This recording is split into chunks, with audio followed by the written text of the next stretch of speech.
Hello, and welcome to the very second episode of Just Jank. I'm your host, Brian Marconi Aroni. Just like last time, the untap step is basically automatic, so let's go to the upkeep. I am a great magician. My clothes are now gray. Whoa. Sorry about that. Quick note at the start of the upkeep here. As I'm sure a lot of people probably would have realized right at the start, writing, shooting, and producing a show like this takes up a lot of time. And I have a day job, and I like to spend time with my partner and my family and my friends. So I'm trying to film this show in little pieces whenever I can. So if it's jarring when my outfit changes or the camera moves a little bit and there's something different in the room, I really apologize. And I hope you can stick with me as I continue exploring how to make this show better, hopefully. I really hope I can reach people and show them something fun and stupid and maybe even new to do with the game of Magic the Gathering. Or at the very least, I hope I make some of you smile and laugh. So with that said, let's continue to the rest of the upkeep. Today's episode is brought to you by Wendell's Real Food and Drive-In, located in the attic of your local Wendy's. Wendell's, come for our delicious chili steam. Stay because we have your daughter. On the upkeep step, let's review what jank actually means. Last time I mentioned that some people consider jank to be bad or unplayable cards. Well, here at Just Jank, we discard the notion that any card is unplayable or bad. Every precious printing from Wizards of the Coast is totally playable, as long as you accept the risks that come with it. No, we reserve the jank judgment for decks. Decks are jank when they focus too much on a concept or theme, or play too many pet cards. Jank decks sacrifice critical components like mana production or card draw or win conditions in favor of something fun, interesting, or evocative. Who needs those other things when you have Cerebral Vortex Storm? But just because a deck focuses on convoluted combos and win conditions, or even eschews those concepts entirely, doesn't mean you shouldn't play them. Jank is an art form. It's embracing the knife edge of complete failure on either side, and aiming for the glorious moment when you assemble a beautiful board state, or an infinite combo that might do nothing at all. With that said, let's remind ourselves what jank isn't. To me, jank doesn't mean sacrificing power. The other day, I cast an Entwined Tooth and Nail, which is usually an I win card. But it had literally no impact on the board state, and it got me no closer to winning. Why? I'll give you one guess. That's right, just jank. Now let's go to the draw step and find out what we're talking about today. This episode is my very second saved deck on Scryfall.com, and it features the commander Omnath, Locus of the Roil, aka the Wet Cheeto. This week we have another tribal deck, but it's an actual factual tribe this time, Elementals. Omnath is one of them. Let's find out what he does. It's a 3/3 legendary creature elemental for red, blue, green, and 1. When Omnath, Locus of the Roil, enters the battlefield, it deals damage to any target equal to the number of elementals you control. Whenever a land enters the battlefield under your control, put a +1/+1 counter on target elemental you control. If you control 8 or more lands, draw a card. So this is a fantastic starting point for trying to start doing something stupid. If we can attain a critical mass of elementals, Omnath might just kill one of our opponents, or at least maim them, or remove a threat from the board. Even if that's not the case, he's still a 3/3 body with a fantastic landfall ability. That ability is going to keep us drawing cards all game long, which means more elementals. The pain train's a-comin', rain or shine, so let's find out what stokes our boiler. That's right, it's a steam engine. Get it? Because red and blue, and then the green stuff is what we... Let's go to the Precombat Main phase. Welcome to the Precombat Main phase, the part of the show where we talk about setting up our board state and enabling our game plan down the line. Let's start by talking about ramp. This time we've only got one rock, Chromatic Lantern, which is important because it's another 3-color commander. We've got Traveler's Amulet and Wayfarer's Bauble, 2 important artifacts to fetch out basics from our deck. Cultivate and Kodami's Kablami, the archetypal green ramp cards. Farseek, which is nice because we do have 3 lands with 2 land types attached to them. Harrow is a sack effect, which we'll talk about later, and it nets us a basic land.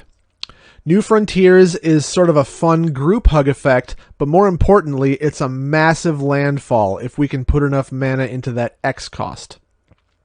Budoka Gardener is an interesting dual ability card. It lets us pop out a land from our hand onto the battlefield, and once we have enough lands, he turns into an elemental generator. And those elementals get bigger and bigger the more lands we have.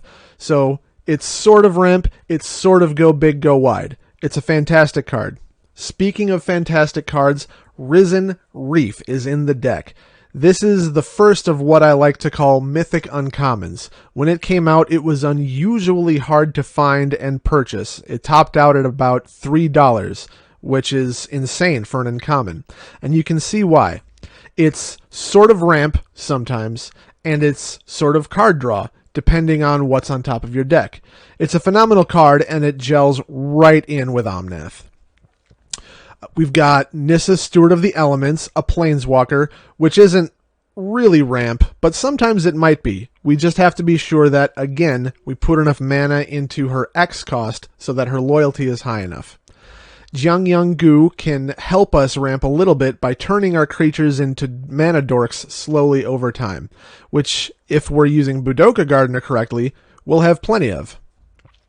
Runaway Steamkin is an interesting inclusion here, and I'm calling it ramp because there are 20 other red spells in the deck, so it will be getting counters, and there are additional ways, including Omnath, to put more counters onto the Runaway Steamkin, and then we can remove them 3 at a time for 3 red mana. This can help us pay for X costs or just really big spells. And it itself is an elemental.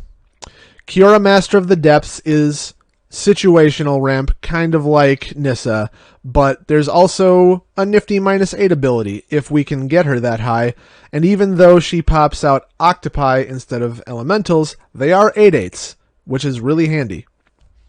Life from the Loam is not ramp, but I mentioned Harrow, which is a sacrifice effect, and there are other ways to put lands into the graveyard, so Life from the Loam is a handy way to keep getting the lands back and putting them onto the battlefield, probably for landfall effects. Speaking of which, Scapeshift is in the deck, and if we have a critical mass of lands in the graveyard, Scapeshift is an unbelievable landfall card. Speaking of lands, we've got sort of a hodgepodge of multicolored lands. I mentioned the 3 with 2 land types attached to them. For utility, we've got several graveyard pieces, including Blighted Woodland, which isn't ramp, but it is a nice landfall ability, and it puts itself in the graveyard. Speaking of graveyards, Terramorphic Expanse and Evolving Wilds, the classic budget fetch cards. Ash Barrens has a cycling ability, so it can go straight into the graveyard with the added benefit of drawing us a card. We also have Tranquil Thicket, Desert of the Fervent, and Desert of the Indomitable for the same reason. Fiery Islet isn't really a cycling card, but it kinda works the same way.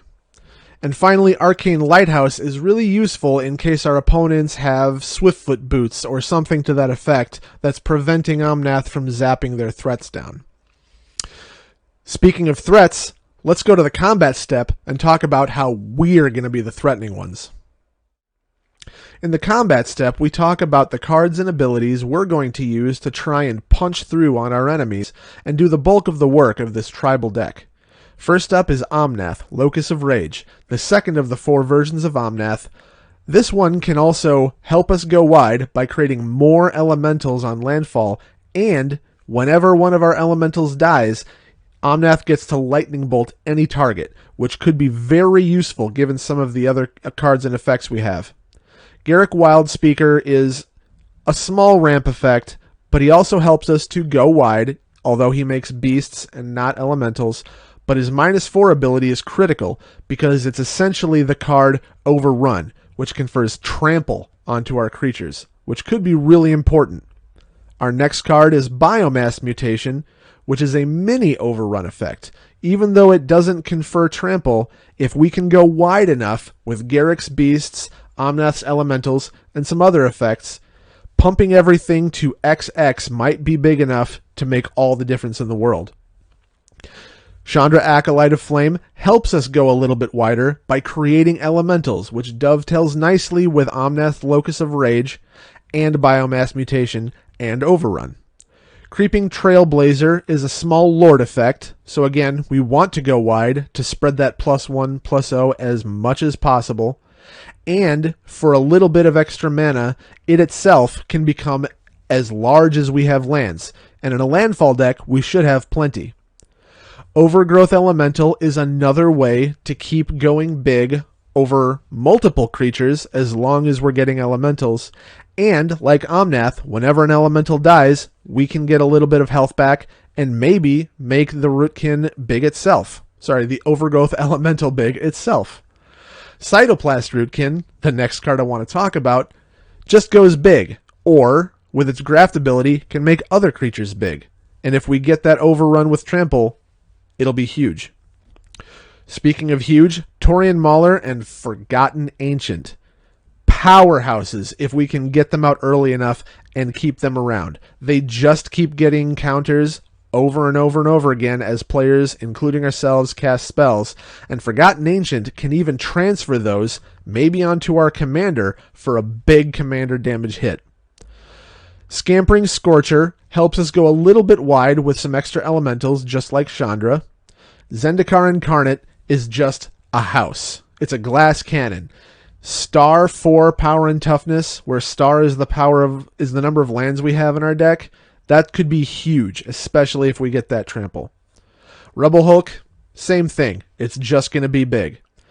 Speaking of big, we've got Bane of Progress. And since we really don't have any artifacts or enchantments in this deck that we care about losing too much, aside from Chromatic Lantern, this thing could just come in, hose our opponents, and be a massive beater heading into combat. Xenagos, God of Revels, can also confer that status boost. Whenever we enter combat, something gets to double its power and toughness and gets haste. So if we cast Bane of Progress, make it a large, then Xenagos makes it a too large. Next up, Avenger of Zendikar.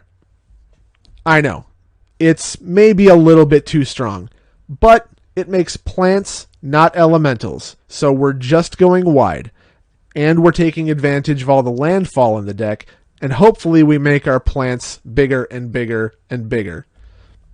Maybe it'll work out, maybe not. The Avenger is itself an elemental, so there is a little bit of dovetailing there. Thunderkin Awakener can be one of our most critical pieces. Omnath Locus of Rage cares about elementals going to the graveyard, so we do want some of our elementals to die. Thunderkin Awakener can return those to the battlefield tapped and attacking, and then sack them again. This is a fantastic combo piece, and all we have to do is figure out a way to get its power and toughness big enough to start recurring some of those bigger elementals. And with cards like Forgotten Ancient and Overgrowth Elemental, that might be possible. So don't sleep on Thunderkin Awakener. Gaia's Revenge isn't super remarkable, but it can't be countered, it has haste, and it's pretty big. We're in combat, we want something sizable to go swinging with. Hate Flare is a really unique effect because of its untap ability. Not only does it have that ability to attack, then untap itself to deal damage to something, but it has Wither. So it might be able to remove a target, and even if it doesn't, it can make a potential blocker small enough that we no longer have to worry about it. And finally, Cavalier of Flame is a really great creature to swing with itself, because we actually do want it to die, given how many lands we're supposed to be pitching into our graveyard. Remember Scapeshift. But also its card advantage. When it enters the battlefield, we can pitch those lands into the graveyard and draw something more useful, like a combat trick, like Biomass Mutation. With all that said, we're not out of tricks. I already mentioned some of the combo abilities, like Omnath Locus of Rage and Thunderkin Awakener, so let's head into the post-combat step and figure out how we close out the game. In the post-combat main phase, we'll try to close out the game, but in order to do that, we need to stay ahead of our opponents, and that means card draw and card advantage. For card advantage, we've got Bloodwater Entity, which is an elemental, and it pulls back an instant or sorcery card from our graveyard to our hand. Similarly, Eternal Witness is a classic staple in green, and even though it's not an elemental, pulling back any card from our graveyard is important enough to include it. The good news is, Green Warden of Murasa is an elemental and does exactly the same thing as Eternal Witness. Plus, it has a clause when it dies, and we do want it to die. Remember Omnath, Locus of Rage. We mentioned Risen Reef is sort of a ramp effect, but it also just draws us cards. And the later into the game we go, the fewer lands we have in our deck, the more card draw we're going to have. Runic Armasaur just draws us cards, particularly if our opponents are playing sort of a Durdley deck and activating lots of abilities. We've also got Keranos, God of Storms, another fantastic source of lightning bolts, just like Omnath, Locus of Rage, but he will draw us cards sometimes too, especially in early on. Mole Drifter exists in every blue deck. It draws you 2 cards, it has a cheaper ability, and if we use that cheaper evoke ability, it kills itself, and we want our elementals to die. There's no reason not to run Mole Drifter in this deck. There just isn't. For some more card advantage, we've got several tutor effects. Worldly Tutor, the classic instant, puts a creature on top of our deck, but sometimes we want something a little more immediate, which is why we have Green Sun Zenith, which just yanks a creature out. The same with Court of Calling, although it's rather expensive. And more importantly, we've got Neoform and Natural Order, which are 2 birthing pot effects. They kill a creature that we already have on the board, and they yank a creature out onto the battlefield. It's a win-win every way you look at it. We talked about landfall a little bit, so let's delve into that some more. Elvish Reclaimer puts lands in our graveyard for later. I already mentioned Cavalier of Flame and Life from the Loam, but there's some more stuff coming down the line, so we really want Elvish Reclaimer to come out early and do some work. Because World Shaper is in the deck. And although World Shaper will mill us and we'll just start whiffing by some of those cards, it could put lands in the graveyard, and if it comes out late enough in the game and we can find a way to kill it, that's just one big landfall all at once. Every single land out of the graveyard onto the battlefield. It's a second scape shift. It's fantastic. We've also got Evolution Sage, which cares about landfall, even though it doesn't put lands onto the battlefield. But whenever we do that, and we should be doing it a lot, we can proliferate whatever we want. We've got Planeswalkers. We've got a commander that puts counters on itself. We've got Torian Mauler. We've got Forgotten Ancient. We've got. Evolution Sage should definitely be doing some work in this deck. Speaking of work, sometimes we need more feet and hands to run across the battlefield and do that work. Young Pyromancer dovetails nicely with Bloodwater Entity by letting us cast instants and sorceries for more elementals. What do we want? Elementals. When do we want them? Now. How many? More. But sometimes we need to protect our elementals. We want them to die on our terms, which means sometimes we need them to stick around. And for that to happen, we've got some protection spells in the deck. Back to Nature might be able to pick apart that one critical component in a Pillow Fort deck, for example. We went through our combat step earlier. We've got some beaters. We know we want to go wide, so Ghostly Prison is bad news. Cyclonic Rift. Yeah.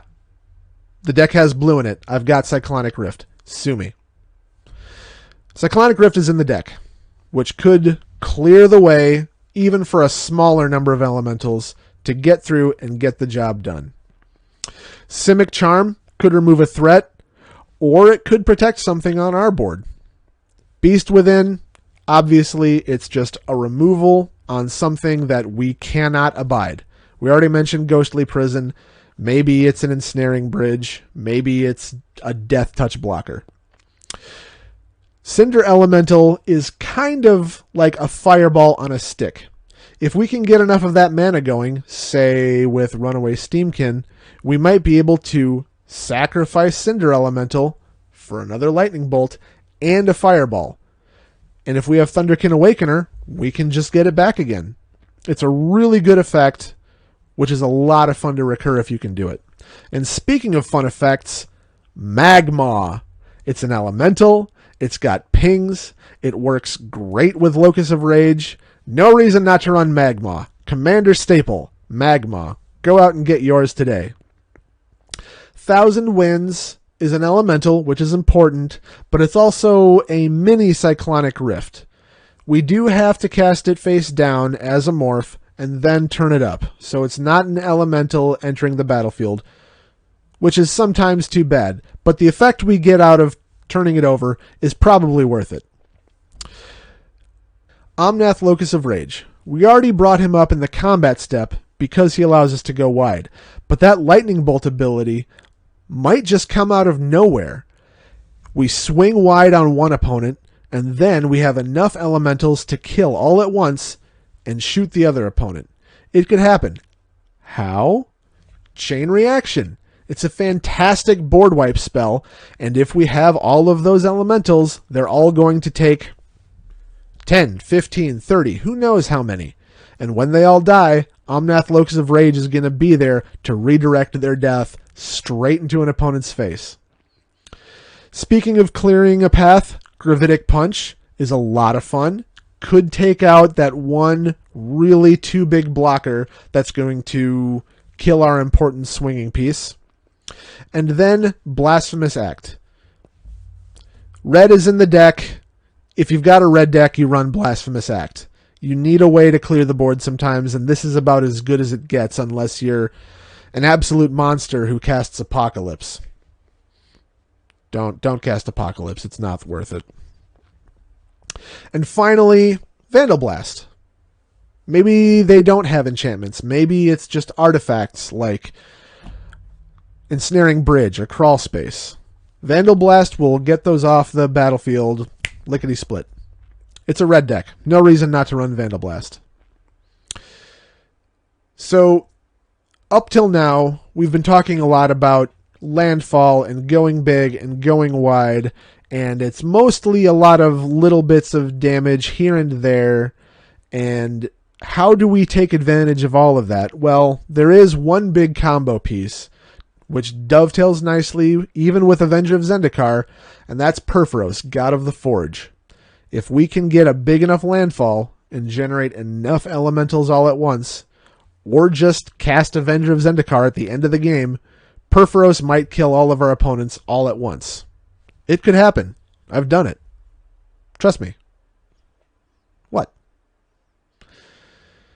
So now that we've talked about closing the game, let's go to the end step and talk about why a deck with Cyclonic Rift and Purphoros, God of the Forge is actually still a janky deck. Welcome to the end step, the part of the show where I try to walk back all of the fantastic and powerful aspects of our deck and convince everybody that it still counts as jank. So what does make it jank? Well, we still don't know what a mana rock is. We've only got Chromatic Lantern. And of our ramp effects that I listed earlier, only 7 of them are actual, factual ramp effects that actually add to our mana pool right away. The rest of them are basically conditional card draw or card advantage. Runaway Steamkin, while a powerful card, requires red cards to work, and only 20% of our deck is red. That's not a great hit rate. We do have a whopping 5 creature tutors to pull out our elementals for our tribal deck, and hopefully hit some of our bombs like Avenger of Zendikar and Purphoros. But Court of Calling is very hard to use and is basically a pet card. 3 green pips is asking a lot in a 3-color deck. Similarly, Neoform requires a precise mana cost, and if we're looking for our 7 drops, we only have 4 6 drops to sacrifice and pull them out. Natural Order is arguably the best one because it kills an elemental, which triggers Locus of Rage, as long as we have a green creature to sack. Thunderkin Awakener as I said earlier, is terrifically fun, if we can raise its power. And also, despite all of our go wide and go big effects, we basically forgot Trample except for Garrick's -4 ability. Oops. That said, I think the deck will work if you play it enough times, and it's a lot of fun to pilot even if you don't win. Let's go to the cleanup step. Thanks for watching, and thanks again to our sponsors, whoever they are, whenever they decide to exist. A special thank you to Ben Culp of Once Lizard, Sometimes Snake for our theme song. You can find his work at olss.space, link in the description. If you missed it last time, please do go check out his recent album, Parable of the Dreamer. Finally, to the wastrels at Wizards of the Coast. Finish printing the rest of the card catalog on jumbo-sized cards. Here at Just Jank, we only care about cartoonishly oversized plays, and only when our cards match our ambitions can we make the jankiest, jumboest play of all time. Make it happen.